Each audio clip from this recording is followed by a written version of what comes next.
kenapa ya Kak kira-kira anak-anak remaja kita ini malah banyak yang mengalami kasus kekerasan ini Kak? Ke dalam arah yang lebih baik atau anak terjerumus gitu, entah karena pergaulannya, entah karena informasi yang dia akses gitu ya.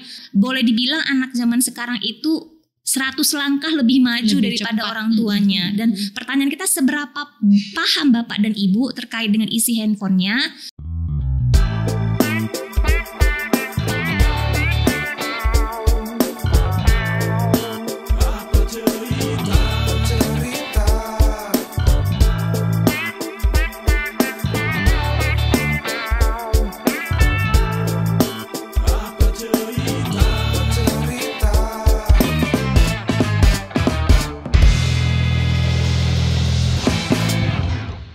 Assalamualaikum warahmatullahi wabarakatuh. Halo sahabat podcast Apa Cerita, kita kembali lagi di Apa Cerita. Nah, kali ini kita akan ngobrolin apa kira-kira, cerita kita apa hari ini? Tentunya kita akan membahas hal-hal yang menarik untuk diperbincangkan. Ya, seperti hari ini kita akan membahas tentang soal anak nih ya, kasus-kasus soal anak yang tentunya sangat menarik untuk kita perbincangkan di sini, dan kita sudah menghadirkan narasumber yang tentunya kompeten untuk membahas tentang permasalahan ini. Kita membahas tentang kekerasan pada anak ya teman-teman ya. Kita ketahui bahwa sebenarnya kehadiran seorang anak ini kan selalu dan pasti selalu didantikan di dalam keluarga, dan anak adalah generasi penerus bangsa yang harus kita jaga hak-hak dan kewajibannya seperti apa. Namun untuk kasus kekerasan pada anak ini banyaknya terjadi pelakunya adalah orang-orang terdekat malah ya teman-teman ya. Nah, sebenarnya apa yang harus kita lakukan untuk mengantisipasi dan untuk menekan angka kasus kekerasan pada anak ataupun menghilangkan bahkan ya untuk kasus kekerasan pada anak ini, kita akan bahas sore hari ini di podcast Apa Cerita bersama dengan Direktur Eksekutif Yayasan Pusat Kajian Pelayanan Anak. Di sini ada Kak Kemala Dewi. Selamat sore Kak Kemala. Saya panggilnya Kak Mala ya. Boleh? Selamat sore. Apa kabar Kak Mala? Alhamdulillah baik. Cuman sedikit, Yayasan PKPA itu Pusat Kajian dan Perlindungan Anak. Pusat Kajian dan Perlindungan Anak. Aduh, salah. Jadi lebih kenal. Iya benar. Kak Mala, terima kasih sudah hadir sore hari ini. Di sini kita berbicara tentang kasus kekerasan pada anak yang hari ini mulai banyak sekali diperbincangkan.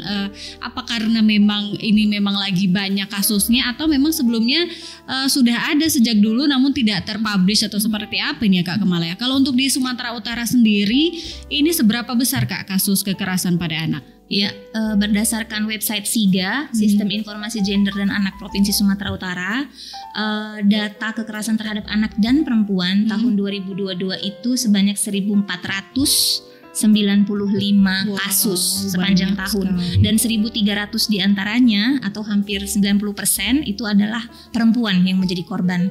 Dengan rentang usia 13-17 tahun. Jadi bisa dibilang dominasi kasus yang didokumentasikan adalah rata-rata anak menjadi korban. Iya, dan benar seperti yang tadi Mbak bilang bahwa pelakunya rata-rata adalah orang dekat, apakah itu pacar, orang tua, paman, atau pokoknya orang terdekat yang seharusnya memberikan peran melindungi dan mengayomi anak tersebut. Benar. Oke, wah banyak sekali ternyata kasusnya di tahun 2022 ya Kak Mala. Kalau untuk di Sumatera Utara yang terbanyak nih dari data nih di mana nih? Daerahnya Kak Mala? Iya, kita bisa lihat kalau dari data SIGA itu banyaknya di Asahan, di Kota Medan gitu ya, dan juga di Simalungun gitu. Jadi presentasi datanya cukup tinggi di situ gitu. Walaupun kita juga punya daerah dampingan itu di Medan dan di Nias, sehingga kita juga cukup intens memonitoring kasus-kasus kekerasan terhadap anak di Medan dan Nias. Oke, jadi memang beberapa daerah yang ada pendampingannya di situ yang mungkin agak banyak pelaporannya seperti itu ya Kak. Dan juga mungkin daerah yang daerah wisata atau di mana ada daerah yang merupakan daerah transit. Karena mungkin Asahan kan daerah transit ya untuk bagi tenaga kerja yang ingin berperjalanan gitu ya, misalnya ke Malaysia atau apa via laut, maka rentan sekali angka trafficking juga terjadi di situ. Gitu. Nah, kalau berbicara tentang kekerasan pada anak, ini jenis-jenis kekerasan pada anak ini kan kita harus ketahui juga ya Kak Mala, yang mana yang dikatakan kekerasan pada anak seperti itu Kak Mala. Sebenarnya ada beberapa jenis sih Kak. Iya. Jadi kekerasan terhadap anak berdasarkan Undang-Undang Perlindungan Anak itu ada beberapa ya. Yang pertama kekerasan fisik, kekerasan seksual, ada penelantaran, dan ada kekerasan emosional atau kekerasan verbal gitu ya. Dan rata-rata yang biasa kita dampingin dan terdokumentasi itu adalah kekerasan seksual dan fisik yang paling sering dilaporkan. Benar. Jadi ada beberapa jenis ya, dan situ harus kita ketahui kira-kira yang mana nih yang maksudnya kita bisa tahu oh ini jenis kekerasan seperti ini gitu ya. Dan biasanya memang kekerasan seksual itu ketika kita telisik lagi kronologis kejadiannya, dia pasti sudah mengalami kekerasan emosional dan juga kekerasan verbal dan kekerasan fisik juga gitu. Jadi biasanya kasus itu datang ke kita dengan cerita anak ini sudah mengalami kekerasan seksual. Ketika kita dalamin lagi ternyata banyak jenis kekerasan lain yang dia alamin gitu. Jadi tidak hanya satu jenis kekerasan tertentu. Biasanya sudah bertubi-tubi gitu yang dialami anak ini. Waduh. Benar. Kita agak ngeri gitu ya Kak ya. Sangat ngeri sekali. Seperti ini. Waduh. Sebenarnya kalau sekarang ini kan memang lagi banyak ya Kak diberitakan kasus-kasus kekerasan pada anak dan perempuan ini. Sebenarnya apa faktor yang melatar belakangi lah kira-kira seperti itu Kak Mala sehingga kasus ini semakin ramai diperbincangkan begitu? Iya, mungkin perkembangan teknologi saat ini yang memungkinkan akses informasi dan pengaduan masyarakat tuh menjadi lebih terbuka gitu ya. Dan sekitar tahun 2007 ketika kepolisian juga menginisiasi yang namanya unit PPA seluruh Indonesia, sehingga kasus-kasus kekerasan terhadap anak dan perempuan tuh menjadi lebih spesifik ditanganin gitu ya. Jadi ketika waktu itu kami di Pulau Nias, ketika unit PPA baru didirikan, 1 tahun tuh bisa menerima 100 kasus gitu. Yang tadinya itu sangat sedikit sekali kasus terhadap anak gitu yang didokumentasikan. Jadi kita lihat ini sebagai sebuah efek dari meningkatnya struktur layanan dari pemerintah, lalu akses informasi, media juga, dan media sosial juga, sehingga masyarakat menjadi lebih gampang untuk melaporkan, sehingga kasusnya juga menjadi lebih banyak. Walaupun mungkin di zaman dahulu atau beberapa tahun sebelumnya di mana teknologi tidak terlalu berkembang, kasus itu ada tapi dia hidden gitu ya, tersembunyi, dan korban tidak tahu bahwa dia sedang mengalami kekerasan gitu. Sehingga sekarang dengan banyaknya edukasi, banyaknya media informasi, seseorang tuh bisa tahu dia mengalami atau orang lain tahu orang lain mengalami dan mereka melaporkan atau mengupload saja, itu sudah langsung direspon gitu. Iya, wah luar biasa ya. Memang perkembangan zaman dan teknologi sebenarnya memberikan manfaat juga, jadi semakin terkuak dan bisa ditangani seperti itu ya. Dan dia sebenarnya dua mata pisau sih Mbak ya. Jadi satu sisi dia memberikan ruang untuk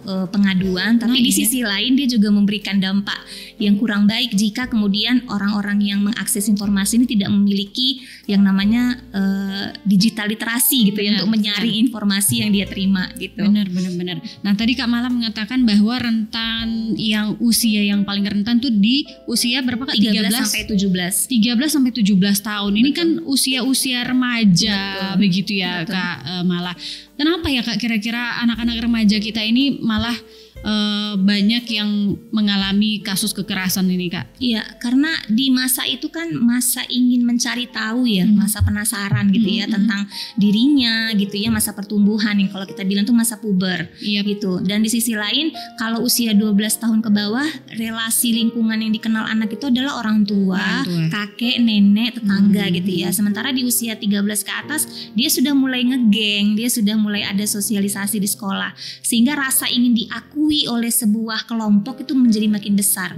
Dan tanpa filter dari orang tua, tanpa penguatan dari orang tua, maka momen ini sangat kritis sekali untuk bisa mengarahkan anak ke dalam arah yang lebih baik, atau anak terjerumus gitu, entah karena pergaulannya, entah karena informasi yang dia akses gitu ya. Sekarang kita juga sering tanya sama orang tua dalam sesi seminar good parenting, seberapa paham sih Bapak Ibu media sosial yang digunakan oleh Bapak Ibu gitu ya. Dalam sesi konsultasi yang kami lakukan bersama beberapa siswa di beberapa sekolah di Kota Medan, satu anak bisa memiliki 16 media sosial. Wow. Sementara kita yang orang tua mungkin cuma punya Facebook, Instagram masa udah cukup gitu ya. Sementara mereka punya 16 dengan fitur yang berbeda-beda, dengan cara koneksi yang berbeda-beda gitu ya. Sehingga boleh dibilang anak zaman sekarang itu 100 langkah lebih maju daripada orang tuanya. Dan pertanyaan kita, seberapa paham Bapak dan Ibu terkait dengan isi handphonenya, dan seberapa paham Bapak dan Ibu bahwa kita sebenarnya bisa filter dengan cara memonitoring, memasang instalasi family link misalnya di dalam handphone kita untuk memantau aktivitas online-nya anak-anak kita, dan ternyata tuh sangat minim sekali edukasi terkait dengan itu untuk orang tua khususnya di Kota Medan. Waduh, jadi memang harus orang tua juga peran ini sangat penting sekali karena memang kan orang terdekat dari anak itu adalah lingkungan keluarga, orang tua pastinya ya Kak ya. Oke, apalagi untuk anak-anak remaja yang masih labil ya, pengen tahu semuanya, pengen tahu ada informasi baru langsung cari tahu seperti itu ya. Seperti kasus yang beberapa hari lalu ya Kak yang memutilasi korbannya karena tertarik untuk menjual organ, menjual ginjal. Betul. Iya. Jadi itu juga apakah mereka sudah memahami tentang bagaimana prosedur melakukan itu, lalu dari mana mereka mendapatkan informasi? Karena katanya kan dari website ya, website tentang jual beli organ. Tapi setelah saya diskusi dengan beberapa teman dan beberapa anak di sekitar rumah, ternyata itu juga ada gitu. Misalnya dalam salah satu situs jual beli, mereka memperjualbelikan darah begitu ya. Jadi sebenarnya kita yang harus memfilter benar gitu apa yang ada dalam handphone. Mungkin anak juga menggunakan handphone kita dan mereka juga mengakses apa yang kita akses. Sebagai orang dewasa mungkin kita sudah bisa memilah ini benar dan ini salah gitu. Tapi bagi anak ini menjadi sesuatu yang baru dan dia ingin coba semua gitu ya. Bahkan ketika main permainan saja di handphone, permainan yang tadinya hanya untuk tembak-tembak dan berkelahi, itu ternyata sudah bisa terkoneksi dengan orang lain. Mereka bisa chatting, mereka bisa tukar poin, dan ternyata mereka bisa kopi darat dari situ gitu. Dan itu sangat mengkhawatirkan sekali sebenarnya. Dari mana kita tahu kalau anak kita interaksinya dengan sesama anak, bisa jadi dia dengan pedofilia atau apa gitu yang menggunakan akun anak gitu. Benar. Aduh, jadi sebenarnya media ini bisa berdampak positif dan juga negatif seperti tadi Kak Mala bilang ini ada dua mata pisau nih ya. Satu sisi media ini bisa membuka semua kasus-kasus yang selama ini terpendam yang tidak kita ketahui, tapi sisi lain inilah media juga yang bisa digunakan pelaku untuk melakukan kekerasan kepada anak seperti itu ya Kak ya. Waduh, jadi memang harus benar-benar kita jaga bersama ya Kak Mala. Nah tadi Kak Mala mengatakan bahwa jenis kekerasan pada anak itu ada beberapa. Kalau di Sumatera Utara sendiri, kalau dari pengaduan yang diterima begitu, jenis kekerasan yang paling banyak itu yang seperti apa Kak Mala? Yang sebagai korban, untuk anak sebagai korban yang paling banyak kami terima itu kasus kekerasan fisik dan seksual gitu ya. Jadi anak mengalami korban penganiayaan, anak mengalami korban pelecehan seksual atau kekerasan seksual. Sementara untuk anak sebagai pelaku, yang paling banyak kita terima itu ketika anak menjadi pelaku penganiayaan. Dan ada juga beberapa anak yang menjadi pelaku kekerasan seksual gitu, karena kita dampingin juga anak korban, pelaku dan saksi gitu. Waduh, ternyata ada juga yang sebagai korban dan juga sebagai pelaku juga ya. Ini juga yang kadang-kadang di lingkungan itu ada bullying seperti itu ya Kak ya. Itu juga kadang kan berpengaruh seperti itu ya Kak. Waduh, ini sebenarnya apa sih Kak yang harus kita lakukan? Mungkin dari lingkungan terkecil dulu lah ya Kak ya. Lingkungan yang paling utama itu keluarga. Ini kan agak berat sebenarnya tugas seorang orang tua pada zaman sekarang ini ya Kak ya. Kalau Kak Mala sendiri melihatnya seperti apa nih Kak? Iya, dalam beberapa sesi seminar bersama dengan orang tua, dengan pemerintah gitu ya, sering sekali tuh kita mendengar gini, zaman dulu tuh kalau saya dipukul tuh ngadu sama orang tua tuh saya malah disuruh balik gitu ya, atau saya malah dipukul balik gitu ya. Sementara kita itu punya pemahaman seperti ini, anak tuh harus dididik sesuai zaman gitu ya. Kalau zaman dulu, anak zaman dulu itu gurunya guru yang di sekolah, bapak dan ibu guru. Ketika dia pulang, yang dia tonton itu adalah mungkin TVRI, TPI, paling ada RCTI, lalu sinetron-sinetron yang sebenarnya cukup mendidik. Pada zaman dulu kita lihat Keluarga Cemara gitu ya, Shinchan, kartun-kartunnya juga cukup ini. Tapi kalau dibandingkan dengan zaman sekarang, kita nggak bisa bilang apple to apple ya, ketersediaan guru dalam tanda kutip zaman sekarang. Jadi anak di sekolah itu sudah dengan kurikulum menuju kompetensi, mereka tuh tidak hanya belajar dengan sosok bapak dan ibu guru, mereka harus bisa mengakses teknologi, mereka harus bisa mengakses internet gitu ya, sehingga apakah pihak sekolah dan orang tua juga siap dengan filternya itu sehingga anak bisa mengakses dengan aman. Di sisi lain ketika anak pulang, mereka juga melihat tontonan televisi itu yang sudah tidak bisa kita bandingkan dengan zaman dulu lagi gitu. Jadi orang tua harus membuka mata bahwa zaman sekarang dengan zaman dulu tuh beda. Anak zaman dulu dengan anak zaman sekarang tuh beda. Anak zaman sekarang itu gurunya banyak yang kasat mata dan tidak kasat mata gitu. Sehingga filter kita juga, kita sebagai orang tua itu juga harus mendidik diri kita supaya bisa sepemahaman dengan anak gitu. Karena mungkin juga dengan situasi dan kondisi pergaulan sosial anak juga sudah tidak bisa dengan komunikasi yang ala menakut-nakuti dengan menghukum gitu ya. Jadi karena sekarang itu informasi itu juga banyak sehingga anak juga lebih paham tentang bagaimana sih seharusnya orang tua bersikap kepada dia gitu. Karena dampak dari COVID, kami juga melakukan penelitian terkait dengan dampak COVID pada anak gitu ya di awal Juli 2020 gitu ya. Dan ternyata mereka melihat sebenarnya ketika mereka belajar dari rumah, mereka tidak bisa menyamakan guru yang ada di rumah dengan orang tua yang kemudian mengambil peran guru yang ada di sekolah gitu. Mereka tidak bisa melihat itu. Artinya orang tua juga harus paham gitu bahwa anak juga belum tentu punya rasa percaya yang besar kepada orang tua di rumah kalau orang tuanya juga tidak menunjukkan bahwa dia punya kapasitas dan pemahaman yang cukup untuk mendidik anaknya gitu. Apalagi kalau untuk anak-anak remaja ya. Betul sekali. Mungkin kayak lebih emosionalnya itu harus lebih didekatkan, bonding antara orang tua dengan anak begitu ya Kak istilahnya ya. Tidak menghukum itu malah membuat anak-anak malah malas di rumah gitu kan ya. Oke. Nah, kalau untuk orang tua berarti memang harus memiliki pengetahuan yang lebih lagi untuk dunia teknologi seperti itu ya Kak, karena memang akses dari anak-anak ini untuk teknologi sangat luar biasa. Kita harus memang benar-benar banyak belajar untuk para orang tua ini ya Kak ya. Jadi untuk kasus-kasus ini bisa kita tekan sedemikian rupa begitu ya Kak ya. Nah, untuk pemerintah sendiri Kak, sebenarnya apa upaya-upaya yang sudah dilakukan untuk menekan kasus yang sangat luar biasa banyaknya di Kota Medan, Sumatera Utara begitu Kak? Iya, untuk di Kota Medan, Kota Medan dan Provinsi Sumatera Utara sebenarnya Yayasan PKPA sudah menjadi mitra pemerintah dalam hal perlindungan, upaya perlindungan, yaitu kita menjadi anggota dari tim bersama dengan tim Satgas UPT PPA Sumatera Utara untuk melakukan respon. Jadi di bawah Dinas P3A Sumatera Utara, perlindungan dan pemberdayaan perempuan dan anak, itu ada unit yang namanya P2TP2A yang sekarang menjadi UPT PPA. Nah, unit ini adalah unit yang melakukan respon terhadap kasus kekerasan terhadap perempuan dan anak. Yang kalau untuk Provinsi Sumatera cakupannya adalah untuk provinsi. Yang disediakan adalah layanan visum, layanan konseling, penyediaan rumah aman dan lain-lain. Nah, bersama dengan PKPA kita tuh sering melakukan join gitu ya, kolaborasi. Jika kemudian kasusnya cukup besar sehingga membutuhkan lebih dari tenaga satu orang. Misalnya ada yang melakukan pendampingan di kepolisian, ada yang melakukan pendampingan untuk konseling, ada yang melakukan upaya untuk merujuk anak atau perempuan korban ke rumah aman. Baik itu rumah aman yang disediakan oleh dinas maupun rumah aman disediakan oleh kawan-kawan sesama NGO perlindungan anak gitu. Sehingga kita cukup kuat membangun itu melalui jejaring jaringan perlindungan anak dan juga FK Puspa Sumatera Utara gitu.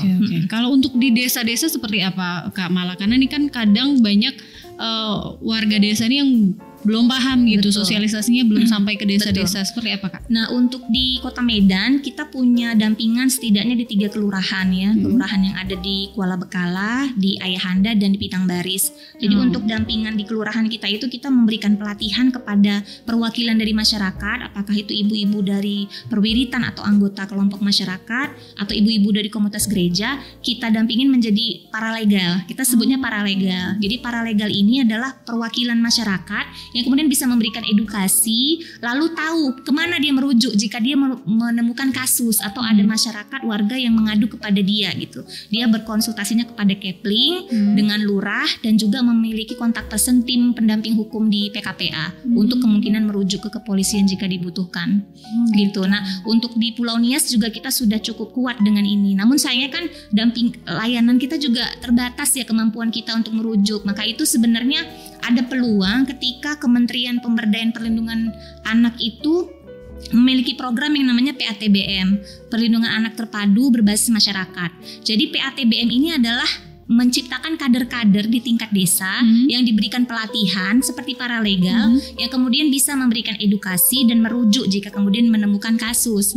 Namun sayangnya kalau kita evaluasi juga keberadaan PATBM juga belum terlalu mendapat perhatian gitu, baik apakah mereka mendapatkan dukungan dana, apakah mereka mendapatkan dukungan operasional untuk mobilisasi, bahkan mungkin juga apakah mereka cukup mendapatkan penguatan terkait dengan kapasitas mereka sebagai perwakilan masyarakat yang memahami tentang perlindungan anak. Itu juga kan harus secara berkala harus dievaluasi. Nah, ini juga menjadi PR menurut kita, rekomendasi kepada pemerintah agar lebih serius gitu menindaklanjuti program PATBM karena dia potensi sebenarnya jika serius ditindaklanjuti. Benar.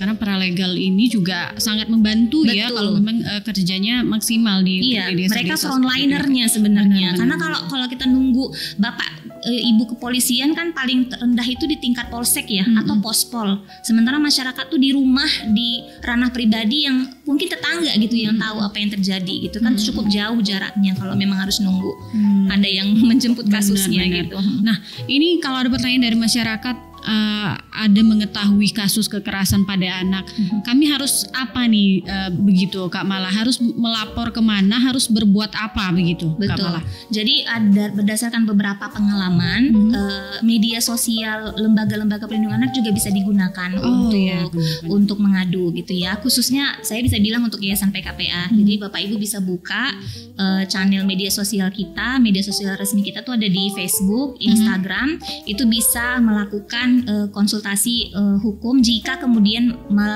menemukan atau merasakan atau melihat ini kok kayaknya kurang pas ya gitu. Bahkan untuk pertanyaan konsultasi seperti itu kita layanin gitu. Kemudian kita akan menindaklanjuti ini, apakah ini sesuatu yang bisa ditindaklanjuti secara hukum atau kita bantu proses mediasi. Karena ada beberapa kasus juga, misalnya kayak orang tua melarang anak bersekolah, orang tua menyarankan anak untuk menikah. Ini kan sebenarnya ruang-ruang yang belum bisa kita bawa ke ranah kepolisian, tapi dengan edukasi dan pendekatan pada orang tua masalahnya bisa diselesaikan. Tapi ada juga kasus yang dia hanya bertanya, tapi setelah kita tindak lanjuti ternyata tidak sesederhana itu gitu. Ternyata kasusnya cukup besar dan membutuhkan penanganan sampai kepada pelaporan di kepolisian. Jadi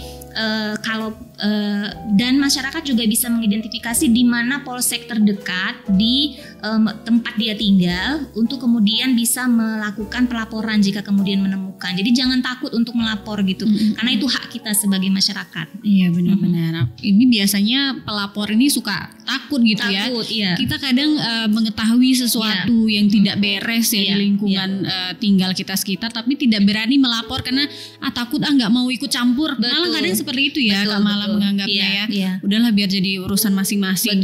Karena itu tadi mungkin tidak ada di lingkungannya untuk bisa melaporkan gitu ya. Harus melapornya ke pusat kan agak repot. Padahal sebenarnya setiap anak itu adalah urusan kita gitu. Bukan cuma anak kita, semua anak adalah urusan kita yang pertama. Yang kedua, jika kita melakukan pengabaian pada kasus ini, bisa jadi kasus itu akan menjadi bola salju yang kemudian memberikan dampak kerugian pada anak-anak yang lain, dan tinggal nunggu waktu mungkin anak kita juga mengalami gitu kan.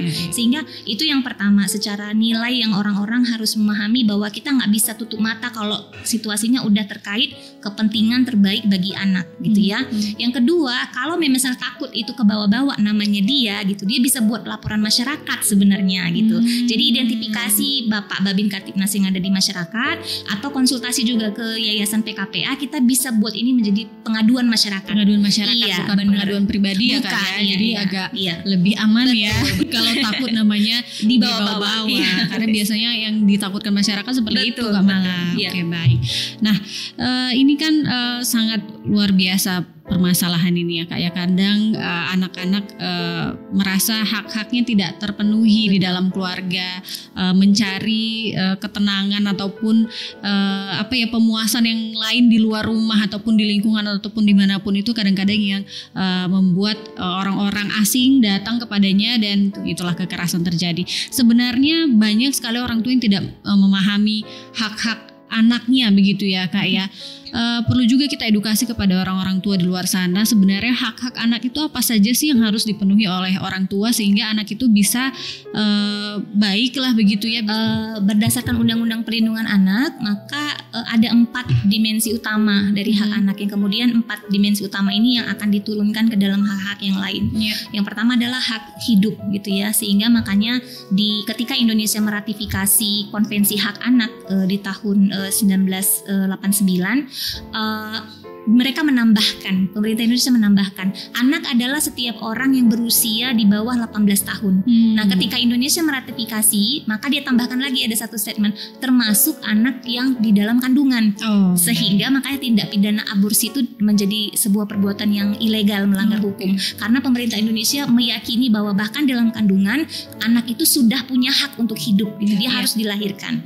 Yang pertama, hidup, tumbuh kembang. Jadi tumbuh kembangnya harus maksimal. Jadi bukan hanya hidup terus dibiarin tumbuh sendiri gitu, kayak daun ubi kayak pohon ubi, enggak gitu. Jadi harus dipastikan dia kebutuhan dan nutrisi, pakaian, sandang, pangan, papan itu sesuai dengan proses tumbuh kembangnya gitu ya.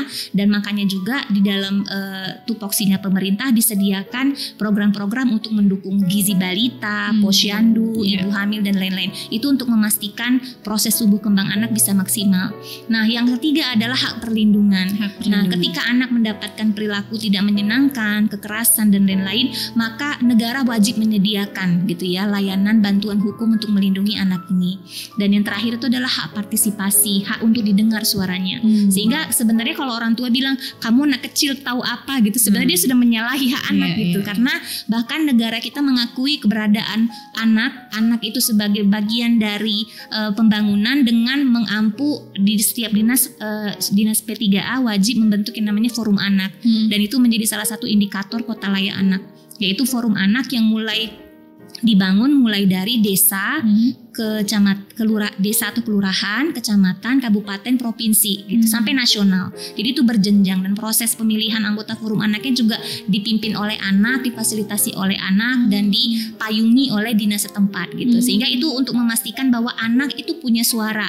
Misalnya dalam musrembang, untuk memiliki tempat mereka untuk berorganisasi dan lain-lain gitu. Jadi ada 4 dimensi utama hak anak yang kemudian pemerintah itu mendistribusikan 4 hak ini ke dalam tugas-tugas dinas-dinasnya mereka. Misalnya dinas pendidikan, dinas kesehatan, dinas P3A gitu, dan dinas-dinas lain yang tidak terkait langsung dengan anak tapi dia memberikan dampak tidak langsung kepada anak gitu. Baik, jadi memang hak-hak anak ini harus kita penuhi begitu. Betul. Apalagi yang paling krusial tadi itu hak untuk didengar itu tadi ya, karena gitu. Memang benar sekali. Kadang-kadang anak-anak tidak nyaman bercerita dengan orang tuanya karena tidak ada kedekatan. Orang tua tidak mau mendengarkan keluhan anak, isi hati anak seperti itu, sehingga dia mencari kenyamanan di luar rumah seperti itu ya Kak ya. Nah, tadi yang menarik sempat kita singgung di awal adalah pelaku kekerasan pada anak ini adalah orang-orang terdekatnya begitu. Ini mengapa ya Kak ya, sehingga orang-orang terdekat ini kok kita bayangkan sebenarnya orang terdekat ini kan harusnya melindungi begitu. Mengapa malah melakukan kekerasan terhadap anak-anak ini? Iya, kalau kita lihatnya tuh karena ada relasi kuasa yang tidak seimbang gitu ya. Kalau relasi antara korban dan pelaku biasanya tuh kalau kita lihat dari beberapa kasus yang kita misalnya ikuti kronologisnya dari media, pelaku itu yang merupakan orang dekat adalah orang yang misalnya membiayai hidupnya, yang membiayai biaya sekolahnya, tempat anak menggantungkan kehidupannya, misalnya orang tua, paman, kakek, nenek dan lain-lain. Tapi kenapa mereka malah menjadi pelaku? Pertama, relasi kuasa tidak seimbang, sehingga ketika dia menerima kekerasan, anak tidak bisa membalas. Iya kan? Dan anak juga ketika dia menerima kekerasan, dia akan bilang bahwa oh memang pantas aku diginiin gitu ya, aku nggak harus melawan, aku udah dikasih makan, aku dikasih tempat gitu, dan itu juga digunakan oleh si pelaku gitu ya. Udah terima aja gitu, kamu kan sudah saya kasih makan, kamu sudah saya kasih biaya pendidikan dan lain-lain, sehingga itu membuat anak itu menjadi oke, memang saya layak diperlakukan seperti ini. Ada satu kasus di mana incest itu terjadi yang kami dampingin, bahkan si korban itu ngamuk ketika ayahnya itu ditahan polisi. Karena dia sudah hamil 9 bulan Mbak. Dia marah ketika ayahnya itu ditangkap polisi. Sebegitu rancunya sudah relasi kuasa dalam keluarga ini, sehingga ketika si ayah menghamili anak dan itu dilaporkan oleh masyarakat, lagi-lagi pengaduan masyarakat digunakan dan kita amankan anaknya, lalu si ayah ditangkap, si anak ini marah gitu. Kenapa ayah saya ditangkap? Yang saya lakukan itu nggak salah. Saya berbakti sama ayah saya, gitu. Ini sebagai bentuk bakti saya kepada ayah saya, karena ayah saya bilang itu adalah bentuk bakti anak kepada orang tua. Gitu. Harus nurut apapun yang dimau oleh ayahnya, gitu ya. Dalam kondisi waktu itu ibunya sudah meninggal. Jadi kita perlu waktu lama untuk memberikan pemahaman kepada si anak bahwa ini nggak seharusnya kamu alami, yang dilakukan ayahnya salah dan lain-lain. Tapi tentunya kondisi trauma anak itu sudah sedemikian parah sehingga terkadang itu agak sulit ya dipahamkan kepada anak. Jadi relasi pelaku dan korban yang orang dekat itu terkadang kan manipulatif, tidak seimbang. Anak itu bergantung sepenuhnya kepada orang dewasa. Dan ketika orang dewasanya mengalami gangguan atau ketidakstabilan emosional, misalnya tekanan dari luar, siapa sosok paling lemah yang bisa jadi pelampiasan kemarahannya? Kalau dia lampiaskan sama orang di jalan, mungkin dia bakal dipukul balik gitu ya. Tapi kalau dia melampiaskan pada anak kan nggak bisa mukul balik. Dia justru akan bertanya, aku salah apa ya? Oh mungkin karena aku nggak bantu ayah cari uang, mungkin karena aku nggak nurut, makanya ayah marah sama aku gitu. Sehingga itu terus menerus terjadi dan itu membentuk karakter anak dan membiasakan si pelaku untuk terus melakukan kekerasan pada anak. Itu berdasarkan beberapa kasus yang kita dampingin, polanya selalu seperti itu. Baik, wah luar biasa sekali ya. Kalau kita berbicara tentang dampak kekerasan terhadap anak ini seperti apa sebenarnya, Kak? Iya, jadi kalau dampak yang kelihatan tuh biasanya anak tuh mengalami ini ya, luka fisik gitu ya. Itu kan dampak yang langsung bisa kita lihat. Salah satu indikatornya adalah memar, berdarah, kehilangan anggota tubuh gitu ya, dan lain-lain. Tapi yang paling harus kita waspadai juga yang tidak kalah pentingnya adalah dampak non fisik gitu ya, seperti perubahan perilaku, trauma berkepanjangan, perubahan sikap gitu ya. Ada anak korban kekerasan seksual yang kemudian menjadi anti pada gender tertentu, dia jadi anti pada laki-laki atau dia mengembangkan kecenderungan suka pada perempuan gitu ya. Tapi ada juga yang dia menjadi nakal dalam tanda kutip gitu ya. Dia menjadi anak yang kemudian kita cap sebagai anak nakal, kita cap sebagai seperti yang murahan seperti itu, padahal itu bentuk trauma yang tidak selesai gitu. Karena cara dia untuk mempertahankan diri supaya tidak stres dan lain-lain adalah dengan bersikap nakal dalam tanda kutip. Jadi kita tidak bisa ngejudge seorang anak, misalnya kita temu nih satu anak atau kita berpapasan dengan satu anak dan melihat perilaku dia seperti itu, maka yang harus kita tanamkan dalam diri kita sebagai orang dewasa adalah apa yang terjadi padanya yang membuat dia mengalami hal seperti itu. Karena biasanya kalau di pelan-pelan kita dekati pasti ada luka yang belum sembuh gitu yang dialami oleh si anak. Luka fisik tuh bisa sembuh cepat gitu ya, tapi luka non fisik ini yang mungkin bisa butuh bertahun-tahun gitu untuk dipulihkan. Nah, untuk memulihkan trauma ataupun luka-luka yang lain selain dari luka fisik, itu ada tidak Kak terapinya Kak, atau seperti apa sebenarnya pemulihannya? Iya. Bersama dengan UPT PPA Sumut, jadi kita punya layanan konseling sebenarnya ya, yang untuk bisa membantu mengidentifikasi sejauh mana kasus itu pada saat itu memberi dampak pada si anak, fisik dan non fisik. Tapi untuk kemudian merehabilitasi dan melakukan pemulihan secara komprehensif, sayangnya saya belum menemukan itu di konteks Sumut ya, di konteks Sumut, apalagi di Kota Medan, apalagi di Sumut gitu, dengan berbagai macam daerah yang terpencil, yang mungkin jangkauan informasi dan akses minim gitu ya. Sehingga ketika korban sudah didampingin kasusnya, pelaku sudah mendapatkan hukuman, apa pendampingan berikutnya yang diberikan kepada korban pasca kasus yang dialami? Apakah ada rehabilitasi? Apakah ada pemulihan? Apakah ada pemberdayaan? Nah sayangnya kalau kita lihat nomenklatur pemerintah tuh belum ada yang melakukan pendampingan itu. Jadi seperti nggak tuntas gitu. Nah ya, itu dia. Karena itu menjadi itu yang penting. Betul. Yang di akhir itu gimana justru ya? supaya dia berdaya dan bangkit. Misalnya korban trafficking, korban eksploitasi seksual, yang kita korban pelacuran anak yang kita dampingin, kita sudah tangkap germonya, kita sudah kembalikan anak ke rumah aman dan lain-lain. Terus dia akan balik lagi kalau kita tidak selesaikan persoalan yang sebenarnya dialamin. Begitu juga misalnya korban kekerasan seksual, dia pelakunya baik ditangkap maupun tidak, dia akan butuh pemulihan untuk memulihkan trauma yang dia alami. Dan sayangnya belum terlalu banyak layanan seperti itu. Mungkin di nasional sudah ada gitu ya, tapi pemerintah perlu memberi perhatian karena Indonesia kan luas banget ya, sangat luas secara geografi, secara kondisi struktural juga sangat luas, sehingga perlu distribusi sumber daya yang cukup khususnya untuk bagian itu gitu. Baik. Wah, ini juga salah satu PR juga untuk pemerintah kita ya. Oke, ini luar biasa perbincangan kita kali ini ya. Mudah-mudahan ini bisa menjadikan informasi baru untuk kita. Dari Kak Mala, dari PKPA sendiri, himbauan apa yang ingin disampaikan kepada masyarakat, Kak? Ya, kepada masyarakat yang ingin kita himbau adalah jangan takut sebenarnya untuk melapor, untuk berkonsultasi gitu ya, karena bisa jadi satu hal yang menurut Anda kecil gitu ya, itu bisa memberi dampak besar bagi seorang anak atau perempuan yang sedang membutuhkan pertolongan. Jadi nggak apa-apa kalau misalnya ada pertanyaan, mumpung Yayasan PKPA juga cukup aktif di media sosial, tanya saja gitu ya, tanya aja kalau kata orang Boleh media sosialnya, Kak? Iya, kalau Facebook kita namanya Yayasan PKPA, ya di sama Yayasan PKPA di Facebook dan Yayasan PKPA di Instagram. Ya, betul. Oke, berarti bisa itu 24 jam bisa mengadu ya di media sosial ya. Mudah-mudahan masyarakat di luar sana juga semakin aware terhadap kasus kekerasan pada anak ini, karena memang anak itu urusan kita bersama ya, kayak bukan hanya anak kita kandung, tapi anak di lingkungan kita sekitar juga urusan kita bersama. Terima kasih Kak Mala sudah hadir di podcast Apa Cerita kali ini.